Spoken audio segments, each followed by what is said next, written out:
একজন। আপনার নাতি আছে মাদ্রাসায় না? বয়স কত চলছে? 5-6 বছর। 5-6। আর আপনার তো আগে সাক্ষাৎ হয়েছে। আল্লাহ তো আগে তো আপনার সাথে সাক্ষাৎ হয়েছে। ভাত নিয়ে আসলেন রনি, ভাত নিয়ে আসলেন। খোঁজ খবর নেন নাতিটার, বুঝছেন, আল্লাহর রহমতে। আর দোয়া করেন। সব সময় তো খোঁজ খবর নেই। এই রনি এদিকে এসো, এই যে এই যে রনি, মাশাআল্লাহ। তোমার নাম কি?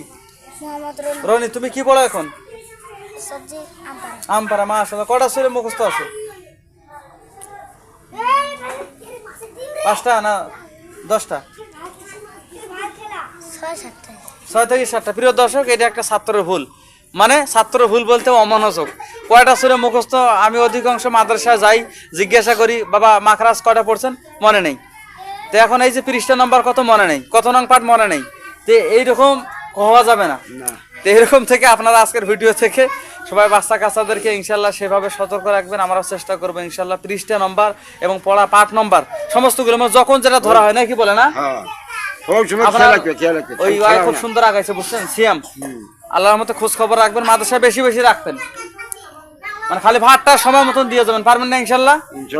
তো যখন সময় মতো আপনি ভাত দিবেন, তখন ওর লেখাপড়া ভালো হবে। টাইম টু টাইম ভাত দিয়ে যাবেন ইনশাআল্লাহ। আর নামাজ 5 ওয়াক্ত পড়া জানেন ইনশাআল্লাহ? কি বলেন, পড়েন 5 ওয়াক্ত? পড়েন না? আলহামদুলিল্লাহ, মাশাআল্লাহ। 5 ওয়াক্ত ভবিষ্যৎ যে মিস যায়, এক ওয়াক্ত মিস দিবেন না। তাল বেতরা অন্য জায়গায় এমন সাথে যাই, না হ্যাঁ, সাথে কাম না। তো ইনশাআল্লাহ এক ওয়াক্ত মিস দেন না, চেষ্টা করেন।